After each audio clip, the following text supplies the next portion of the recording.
In this week's Weird News, we start with the most famous of all basketball plays, the Wet Willie. Oh, wait. No, but yes, Delonte West of the Mavericks gave Gordon Hayward an ear swab as the Jazz defeated the Mavericks earlier this week. Now, Kurt, West isn't known as a classy player, I would say, but this schoolyard act is a little extreme, don't you think? Yeah, I think so, and I'm not exactly sure what he was trying to do. You know, I think he said in the press conference that he saw something in his ear. He was trying to get it out for him, but obviously that was not the case. Just have this on a loop. This is just. Let's just watch the replay here for 1 second. I mean, it's just he just gets up there and bam, you know, just. It looks like he has a few choice words for Hayward, but you know, credit to Hayward, he didn't retaliate and he kind of just backed off and was like, "What's going on?" You certainly don't see that in any sort of sport, let alone basketball. But I really don't know what to think. You know, West has had his issues, and I'm not sure. But I mean, in all seriousness, I mean, I guess we won't be serious about it. Something bad could have happened to his ear. I don't know. Kurt's just speechless. You know, I am a little bit too. Although I will say this, it didn't quite seem like a wet willy, as more it seemed like a jab in the ear. Yeah.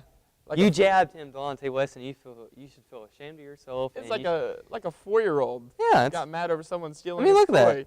Just bam. He's just walking away. Hey, you know, Hayward is known as a very aggressive player, and right. That's something he takes pride in. So maybe he was getting to West. I don't know. But hey, Hayward having a great season. That's true. Utah Jazz this year. Watch out for the Jazz in about 2 years. They've got scary young talent, and they're going to be good. Who says good players don't come out, Butler? That's true. And who says good players don't get wet willies?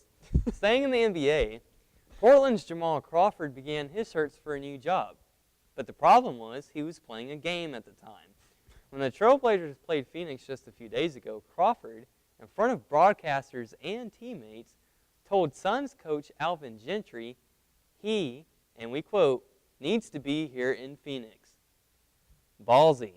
Very. Kurt, Portland's rebuilding, but to me, this is a total lack of respect on Crawford's part for Portland and his current teammates. Yeah, it just takes it to a whole another level. You know, it's one thing for guys during the regular season to talk with other teams just behind their team's back during the regular season. And it's another thing during a game to say, I don't want to be here. You know, Portland was a promising team with Brandon Roy and with LaMarcus Aldridge, and they made the playoffs, but now Brandon Roy had to retire early. LaMarcus Aldridge is still there dominating, but yeah, he was shut down for the season. Yeah, but they've lost a little bit. But I still think they can be promising in the future. I still think that they have a bright future ahead, but I don't know what he sees in Phoenix that they don't have in Portland. I don't know. I mean, he's a 31-year-old journeyman swingman, you know, and there's not going to be a whole lot of a market out there for his services once his contract is up this summer. So Steve Nash is on the decline. I mean, the Suns are not the Suns from 5 or 6 years ago. I mean, they might be making a playoff push right now,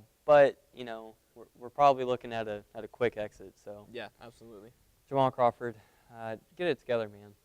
Moving on. Following another set of international soccer matches plagued by inconsistent officiating, FIFA announced it's ready to conduct extensive tests on 2 systems used to track scoring. The favorite is the Hawkeye product used in professional tennis and international cricket. Owned by Sony, Hawkeye uses a series of high-tech cameras to track the ball at every stage of its flight. It can determine whether the ball has crossed the line, thanks to the same processes its inventor, Dr. Paul Hawkins, once used to develop programs designed to assist in complex brain surgeries and missile flight patterns. Wow. Yeah, hey, from missile flight patterns to soccer. You know, if you watch tennis and you notice when the ball's close to the line and they zoom in really close and it's just that far from the line, but it's still out.